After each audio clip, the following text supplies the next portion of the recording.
Alors, mon premier passage se trouve dans le psaume 128. Quelques versets du psaume 128.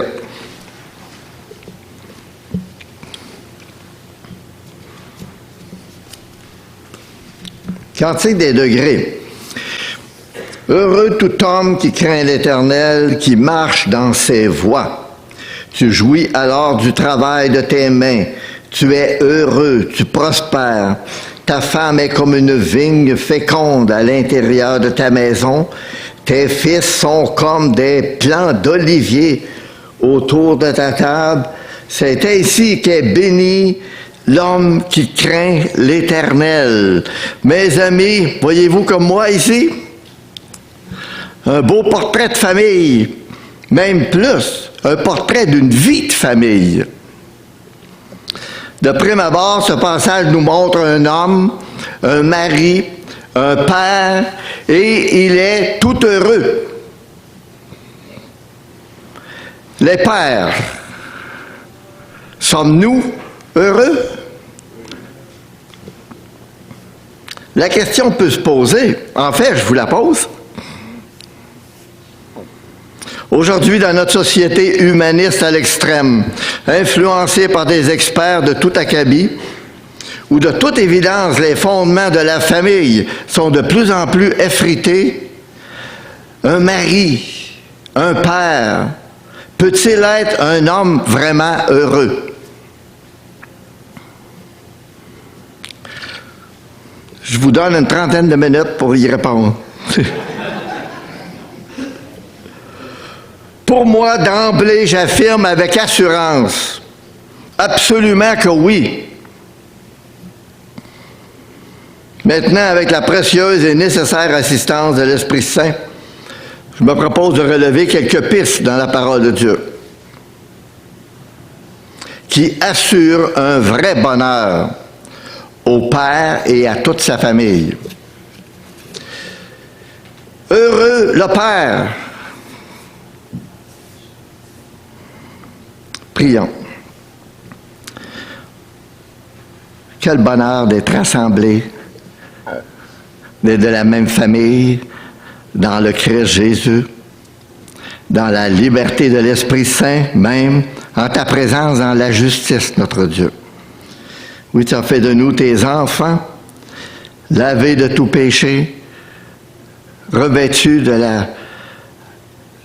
la robe de justice de Christ même, tes enfants, en lui, avec lui, dans ta maison. Exalté soit ton nom, notre Dieu, et quelle bénédiction que tu nous accordes.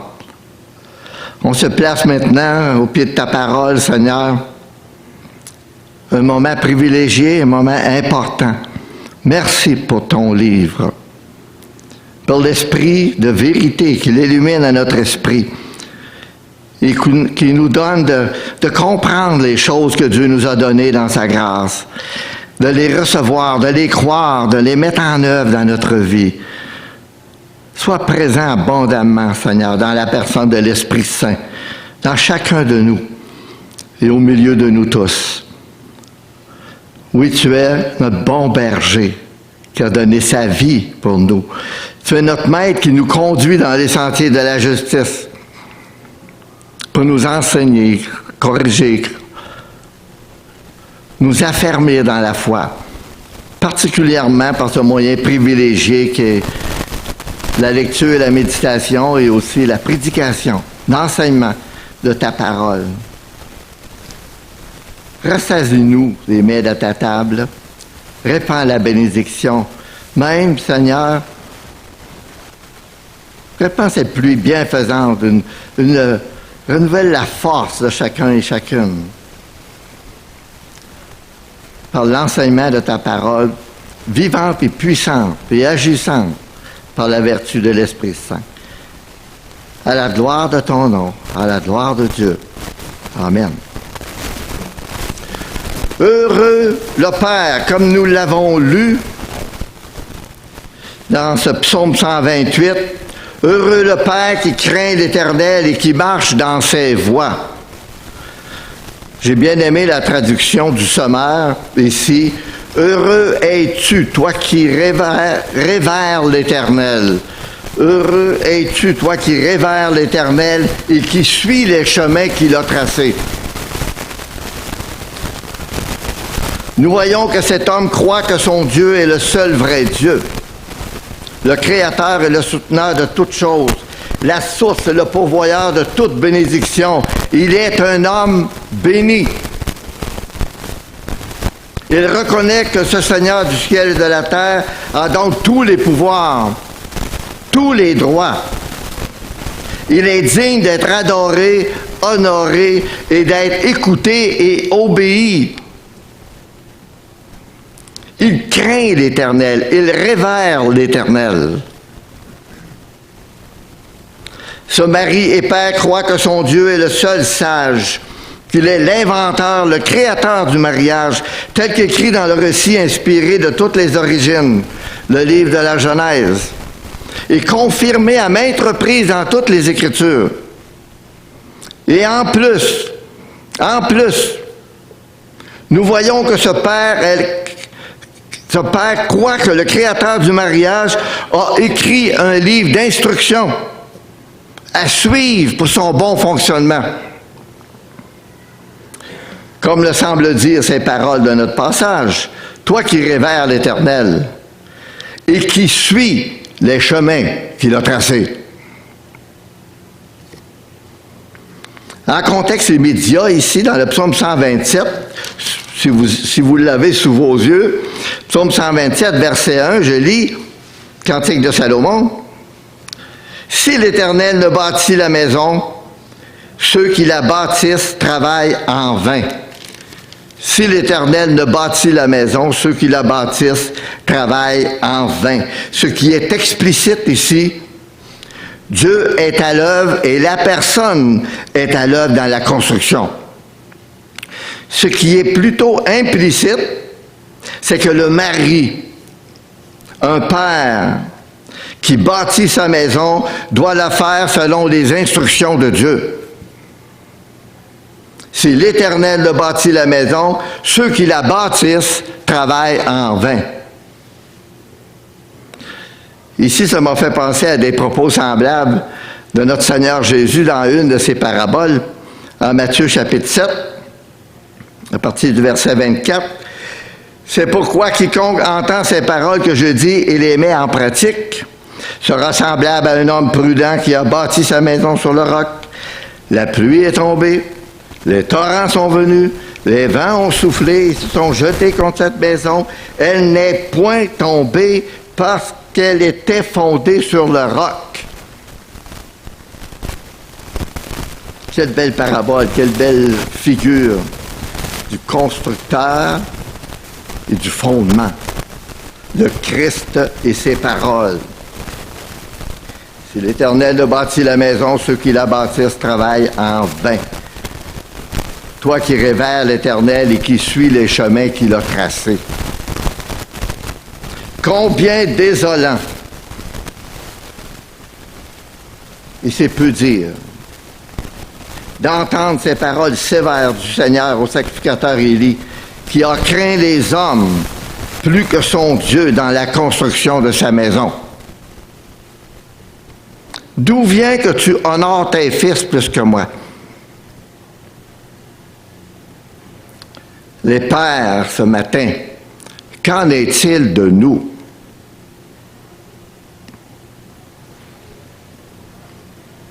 Pour vrai. Puisse notre Seigneur nous enseigner pour mieux comprendre la crainte tellement bénéfique de notre Dieu, notre Père du ciel. De mieux connaître ses enseignements et ses sages conseils et de mettre en œuvre, et les mettre en œuvre dans notre vie, dans notre construction de notre famille.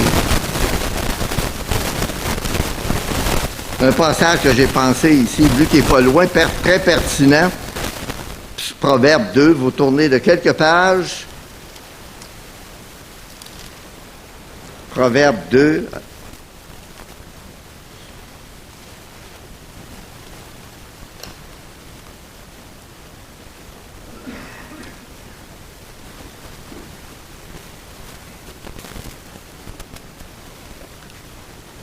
Mon fils, si tu reçois mes paroles et si tu gardes avec toi mes préceptes, si tu rends ton oreille attentive à la sagesse, si tu inclines ton cœur à l'intelligence, oui, si tu appelles la sagesse, si tu élèves ta voix vers l'intelligence, si tu la cherches comme l'argent, alors tu comprendras la crainte de l'Éternel. Et tu trouveras la connaissance de Dieu. Car l'Éternel donne la sagesse, de sa bouche sortent la connaissance et l'intelligence. Il tient en réserve le salut pour les hommes droits, un bouclier pour ceux qui marchent en intégrité, en protégeant les sentiers de la justice et en gardant la voie de ses fidèles. Tu comprendras la justice et l'équité, la droiture, toutes les routes qui mènent au bien. La réflexion veillera sur toi, l'intelligence te gardera pour te délivrer de la voie du mal, de l'homme qui tient des discours pervers et de ceux qui abandonnent les sentiers de la droiture. Alors, frères, n'est-il pas sage et intelligent de connaître les instructions de notre Dieu concernant le mariage, les rôles des époux, l'élevage des enfants? Il est le créateur du mariage. Et il a écrit un livre d'instructions à suivre, à mettre en œuvre pour son bon fonctionnement.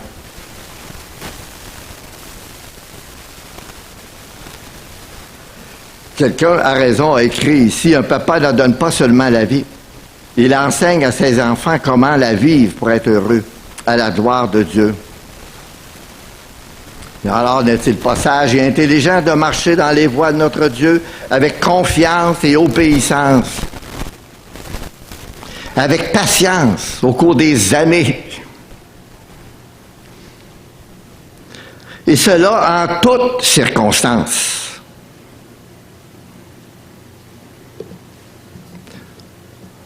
Et là où on a manqué, on n'est pas des parfaits, des pères parfaits. On l'a bien entendu, j'ai aimé ça. Le Seigneur a conduit pour qu'on ait une bonne préparation dans certaines choses que je n'aborde pas, mais qui est important d'avoir dans notre pensée, dans nos cœurs. Là où on a manqué, là où on manque encore, on le reconnaît humblement, on avoue. Notre Dieu est un Père céleste, mais un Père qui a de la compassion. Il sait de quoi nous sommes fermés et il sait ce que nous vivons. Non seulement le Père, mais la maman et les enfants. Un court récit, plutôt la forme d'un poème sur le mariage, écrit par Jean-Pierre Van der Voorde. Parfois, j'entends dire au sujet du mariage que c'est une mise en cage. Il ne faut pas en rire. Mais ce qu'en dit le Créateur, il dit que c'est un partage et que pour connaître le bonheur, il faut se mettre en gage. À deux ne former qu'un, avoir une même vision, marcher dans la même direction. C'est trop pour l'être humain. Oui, mais quand tous les deux décident de mettre au centre Dieu, alors ce qui semblait difficile devient en fait une belle idylle. Heureux le Père. Première piste biblique. Heureux le Père qui révère l'Éternel et qui suit les chemins qu'il a tracés dans la parole de Dieu. Principe de base. Heureux le Père, deuxième piste biblique, heureux le Père qui se tient en présence de son Dieu dans la prière, pour lui-même, son épouse et ses enfants. C'est sûr, à partir de lui-même. Il en a bien besoin lui-même, le papa, le mari. Il a de grands besoins et il n'est pas parfait. On le répète pour que tout le monde le sache, les épouses et les enfants.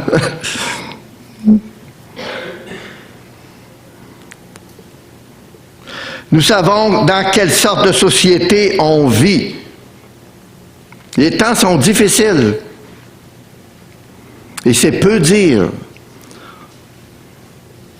Nous savons que nous ramons à contre-courant en vivant pieusement, activement selon notre foi chrétienne et nos valeurs et nos pratiques selon Dieu.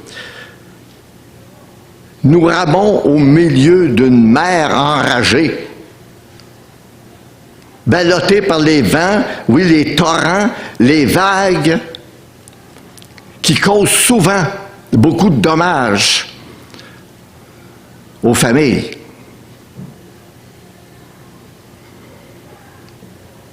Plus que jamais, la commande à remplir pour les parents est exigeante, coûteuse, même surhumaine. C'est pourquoi il nous faut des moyens surhumains, pas moins que divins. C'est Dieu, Dieu lui-même. Et nous l'avons. Le prophète Jérémie a écrit « Répands ton cœur comme de l'eau en présence du Seigneur. Lève les mains vers lui pour la vie de tes enfants. » Lève les mains vers lui pour la vie de tes enfants, plus que la vie physique, le manger, le boire et le vêtement, mais la vie morale, la vie psychologique, le mental, ça appartient à la personnalité même des enfants, des ados, des jeunes adultes. La vie spirituelle dans les perspectives des vraies valeurs, les valeurs spirituelles, les valeurs qui sont en Christ, les valeurs qui comptent vraiment, qui seront éternelles. La vie spirituelle et éternelle.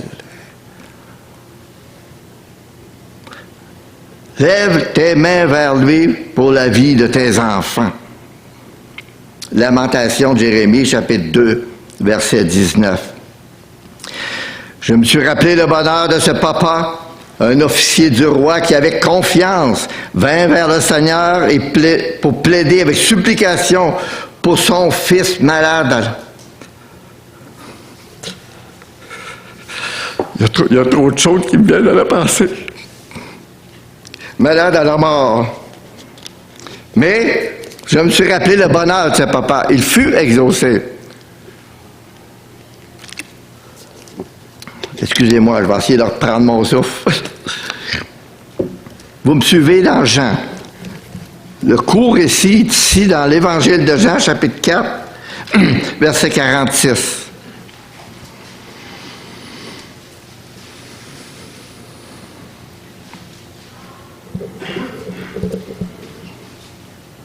Alors, il y avait à Capernaum un officier du roi dont le fils était malade. Et je vous laisse faire les applications, chacun pour soi. Il y a plus que les maladies physiques, quelquefois, que nous avons besoin de Dieu.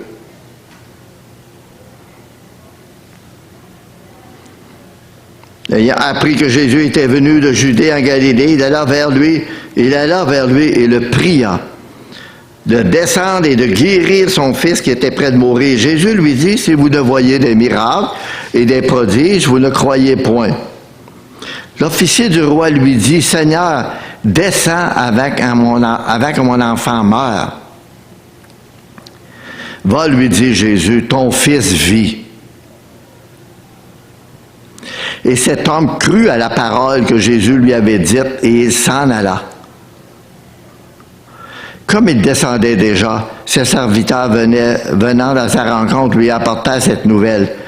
Ton enfant vit. Heureux le Père qui se tient en présence de Dieu pour sa famille, lui-même, son épouse, ses enfants et toutes les situations dont il a besoin.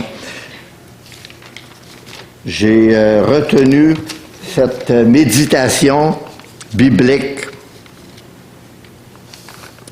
Je vous la partage, un peu sur une forme de poème aussi. Je plains l'enfant qui n'a jamais entendu son père prier. Quelqu'un qui avait beaucoup de discernement a écrit le poème suivant. Quand mon père prie, il n'emploie pas les mots d'un prédicateur, il mentionne chaque jour des choses différentes, mais surtout c'est pour nous qu'il prie. Il prie pour que nous soyons de bons garçons et plus tard de bons hommes. Nous sommes alors embarrassés et nous disons que nous nous querellerons plus jamais. Je ne peux pas me rappeler de tout. Je suis encore jeune, voyez-vous. Mais il y a une chose que je n'oublierai jamais, c'est que mon père prie pour moi. Nos jeunes ont besoin de pères qui parlent à Dieu en leur présence.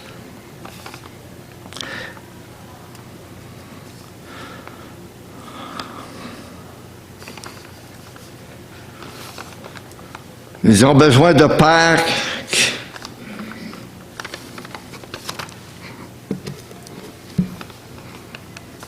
qui leur donnent le bon exemple. On disait un jour à un jeune garçon que c'était Dieu qui rendait les gens bons. Mais il a répondu, « Je sais qu'il faut que ce soit Dieu. Je sais qu'il faut que ce soit Dieu. » J'ai pensé pertinente d'ajouter cette note de M. S.D. Gordon, en exhortant, mais en s'encourageant, en se motivant les papas. Encore aujourd'hui, les hommes bénis sont ceux qui prient. Je n'entends pas ceux qui parlent de la prière, ni de ceux qui peuvent l'expliquer, mais ceux qui prennent le temps de prier. Ils n'ont pas plus de temps que les autres. Aussi, ce temps doit-il être pris aux dépens d'autre chose. Cette autre chose est importante,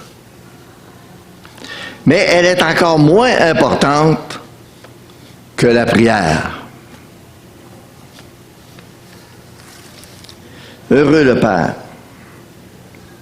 qui lève les mains vers lui, vers le Seigneur, pour la vie de ses enfants. Troisième piste. Heureux le Père qui est présent dans sa famille.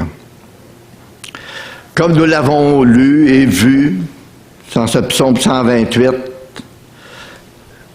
ce portrait nous montre une vie de famille, pas juste le portrait d'un moment.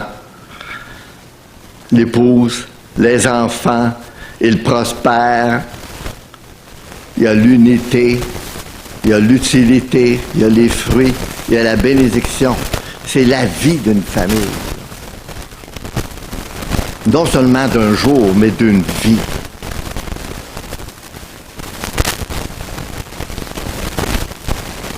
Mais elle nous montre une situation avec la présence du Père. La présence du Père. Et cette réalité implique que le Père est présent tout entier, corps, âme et esprit. Le Père voit s'il est présent. Il entend ce qui se passe. Il est concerné avec ce qui se passe. Et il est engagé. Cet époux considère toujours son épouse comme un don de grâce qu'il a reçu de Dieu. Il aime sa compagnie, comme Salomon en a parlé dans le Proverbe 5. Que ta source soit bénie et fais ta joie de la femme de ta jeunesse. Biche des amours, gazelle pleine de charme. Soit en tout temps enivré de ses charmes, sans cesse épris de son amour.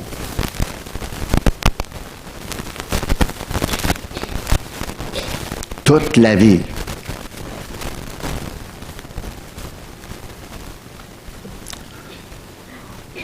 Vous avez aimé ça, les épouses? On va le répéter pour qu'ils l'entendent comme il faut. Que ta source soit bénie. Fais ta joie de la femme de ta jeunesse. Biche des amours, gazelle pleine de grâce.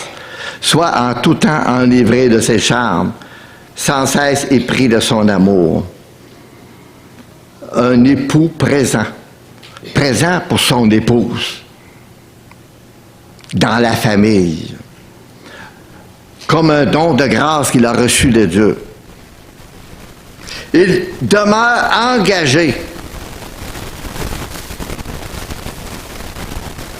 à respecter les vœux qu'il a prononcés le jour du mariage devant Dieu et devant les hommes. J'ai comme entendu quelque chose.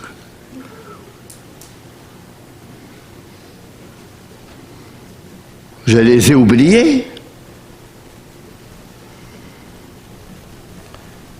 Alors, amicalement, je nous les rappelle, les pères. Joignez-vous les mains droites et que l'homme dise après moi. Vous voulez appeler ses vœux?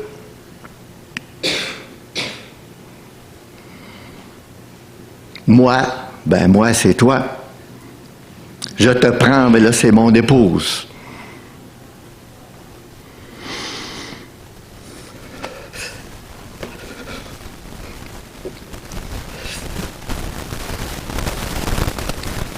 Bon, il faut...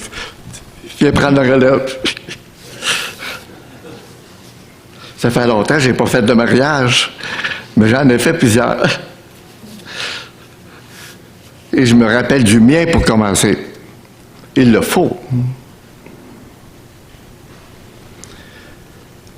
Pour ma femme, je te prends pour ma femme et mon épouse légitime. Je promets devant Dieu que je te garderai dès aujourd'hui, dans les bons et les mauvais jours, dans la prospérité et dans la détresse, dans la santé et dans la maladie. Je promets de t'aimer et de chérir jusqu'à ce que la mort nous sépare. Je le déclare solennellement. C'est les vœux qu'on a fait solennellement devant Dieu et devant les hommes lors des échanges de vœux et d'anneaux. L'époux doit demeurer engagé. La volonté est en question. À respecter ses vœux jusqu'à la mort. Dans les termes à peu près comme c'est écrit. En passant, les épouses avaient fait les mêmes. Vous en rappelez?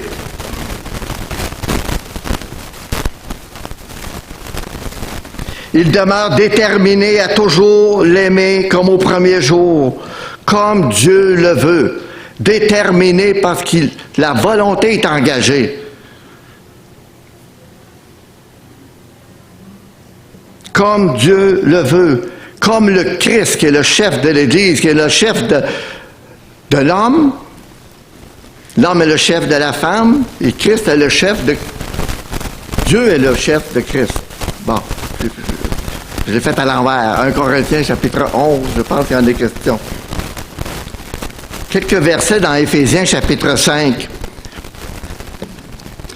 pour se rappeler des choses tellement précieuses, encourageantes et nécessaires et qui ne peuvent que nous bénir et nous rendre davantage heureux à mettre en œuvre, en les mettant en œuvre dans notre vie. Ces belles vérités. Éphésiens 5, je vais au verset 24. Or, de même que l'Église est soumise à Christ, les femmes aussi doivent l'être à leur mari en toutes choses. Éphésiens 5, 24. Mari, que chacun aime sa femme, comme Christ a aimé l'Église. Il s'est livré lui-même pour elle. afin de la sanctifier en la purifiant, en la lavant par l'eau de la parole, pour faire pareil devant lui cette Église glorieuse, sans tache, ni ride, ni rien de semblable, mais sainte et irréprochable. C'est ainsi que le mari doit aimer sa femme comme son propre corps. Celui qui aime sa femme s'aime lui-même.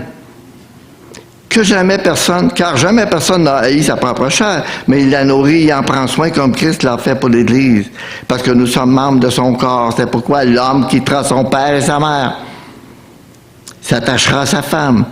Les deux deviendront une seule chair. Ce mystère est grand, je dis cela par rapport à Christ et à l'Église. Du reste, que chacun de vous aime sa femme comme lui-même, et que la femme respecte son mari. Mais Dieu met la barre encore plus haut. Comme Christ a aimé l'Église.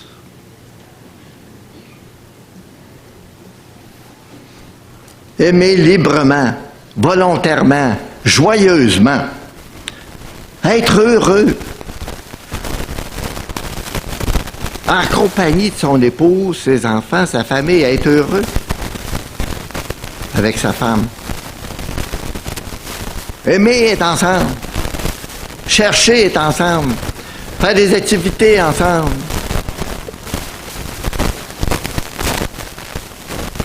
Un amour inconditionnel.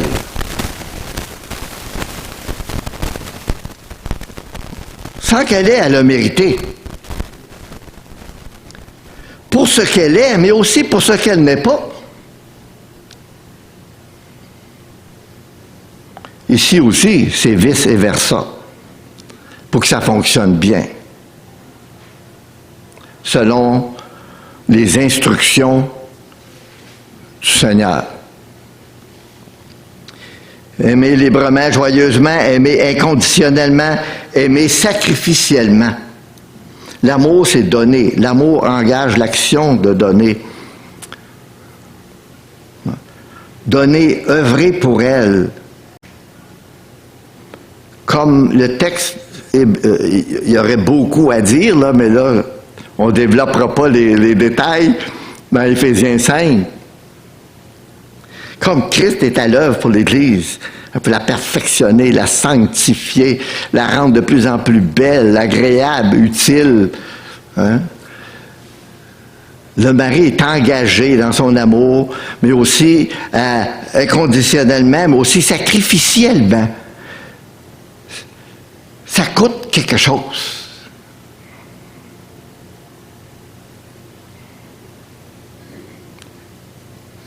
Cherchant à rencontrer avec respect ses besoins, cherchant à la faire progresser dans tous les aspects de sa vie,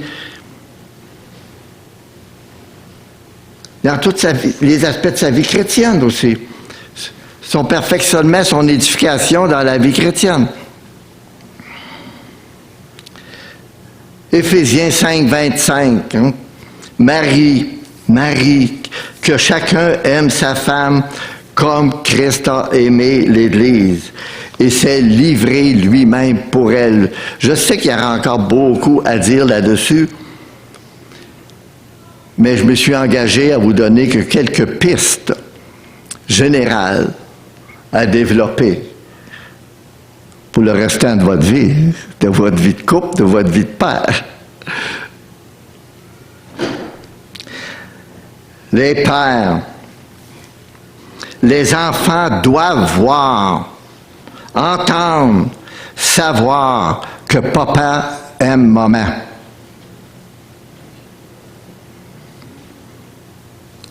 Un commentaire que j'ai trouvé pertinent ici.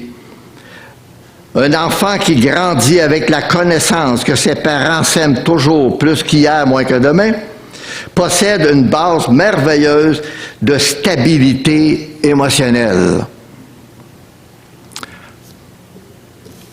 Il n'a pas besoin de consultation d'un thérapeute quelconque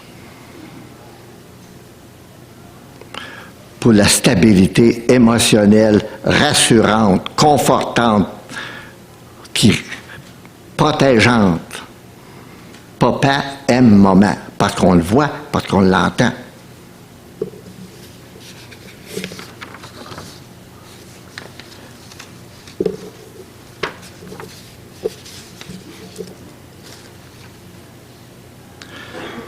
Heureux le papa qui est présent pour son épouse, mais qui l'est aussi pour ses enfants.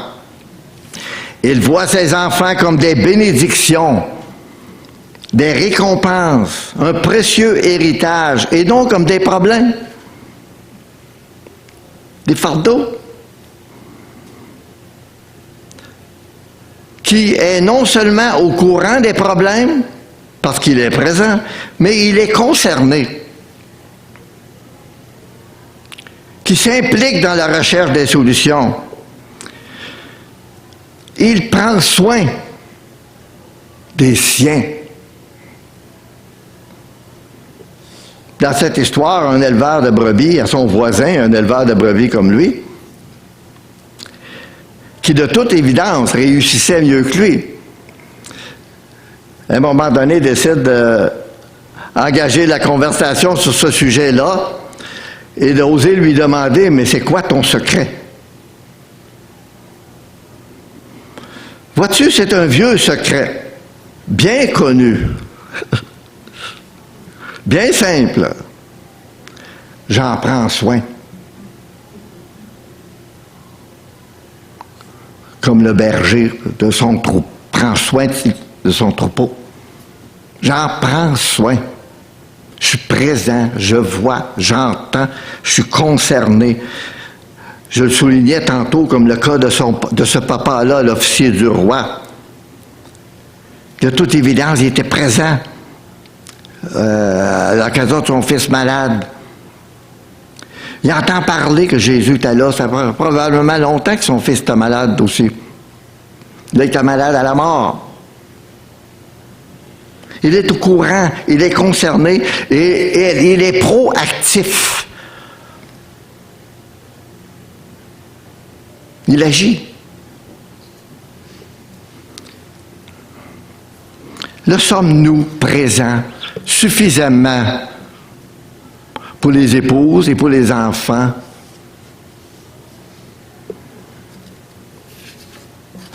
En toutes circonstances.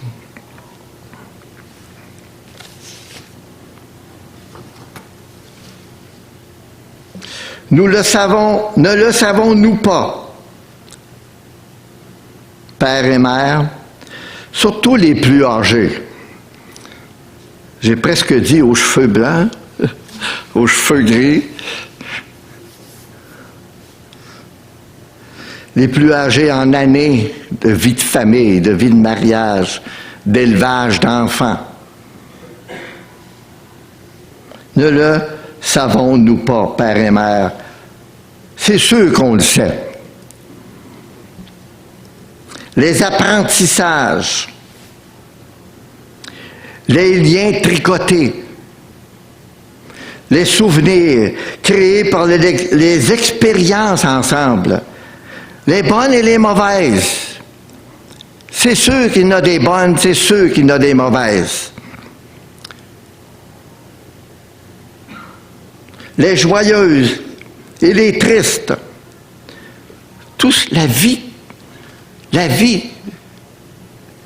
de famille au cours des années.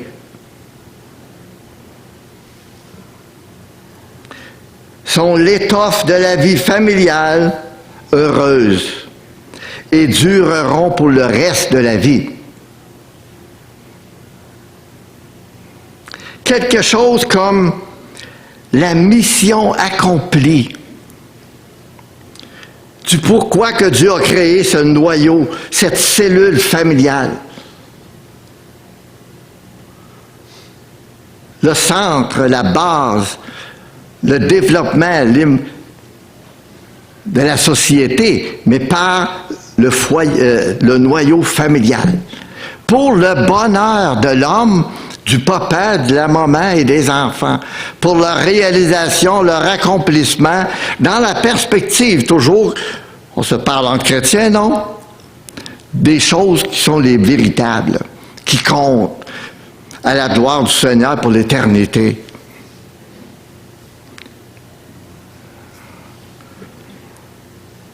Heureux le Père. C'était 3 pistes bibliques à développer davantage, parce qu'il y en a plusieurs autres aussi. C'est un vaste sujet dans les Écritures qui couvre toute la Bible. La famille, la cellule, l'homme, la femme, les enfants, avec toutes les circonstances qu'ils auront à vivre au cours de leur vie. Hein? C'était un beau portrait, une situation de vie de famille dans ce psaume 127 et 128. Ils vont ensemble de fait. Les pères, soyons heureux. Dieu nous a donné tout ce qu'il fallait pour être heureux. Amen.